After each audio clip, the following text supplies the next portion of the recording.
And if they were out there for a while, they probably should have brought some water with them because it's been a little toasty. Just a little on the hot side. And you know, isn't that something? Thursday is the first day of fall. Really? How about that? And we'll find out if you're going to see any kind of difference on the first day of fall. But right now we're looking at temperatures that climb back up into the 90s once again.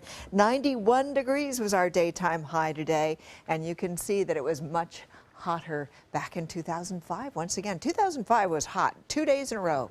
They saw 95 degrees yesterday and today back in 2005. And right now we're looking at 88 degrees. Our humidity is at 67%. The dew point is high. The winds are coming in out of the west at around 8 miles per hour. We have fair skies along the Suncoast, and you can see temperatures right now mostly in the 80s and 90s still. The places where we're seeing 70s, you know that's where it was raining, because we are rain cooled when you see a 70-degree reading when everyone else is in the 80s. But that doesn't seem to be very true right now, with the exception of Wauchula.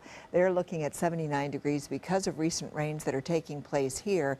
We did have some of those showers that developed, and they began to move mostly into the center part of the state. We've been seeing light winds throughout most of the day today, and then we had the majority of the winds were coming in from the northeast. So we started to see the showers forming, moving towards the west, and then they all began to shift and move eastward as the sea breeze began to kick in. And right now we're just looking at some partly cloudy skies right here along the Suncoast. We're going to see some clearing taking place, and the majority of the rains now have really died down and continue to move on towards the east. And so we're going to see some fairly quiet hours over the next couple of hours. We're not expecting to see much in the way of rainfall.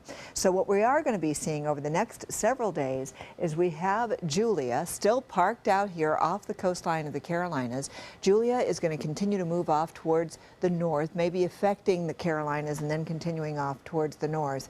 And what we are going to be getting are some showers that could become stray showers during the morning hours along the Suncoast, and then they're all going to be moving on towards the east. So we'll continue to see that pattern, with the possibility of a stray shower developing during the morning hours both Monday and Tuesday, and then those showers picking up and moving off towards the east. So this is what we can expect over the next couple of days, the beginning of your work week, maybe that stray shower coming on in, afternoon and evening showers, 40 to 50% chances of that happening.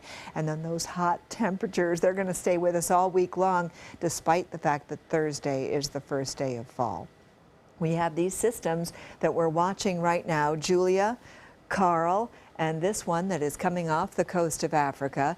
Julia is expected to continue to twirl around a little bit, but then eventually she's going to make her way onshore. She is expected to eventually move off towards the north and east, and then Carl will become a hurricane by next week. Probably Wednesday night, Thursday is when we'll expect to see that one become a hurricane. And the other system coming off the coast of Africa over the next 5 days, it has an 80% chance now of developing into a tropical depression. We're going to continue to see those hot temperatures right around that 90-degree mark all the way through the fall season, and then we're also looking at a 40 to 50% chance of rain over the next couple of days. Adam.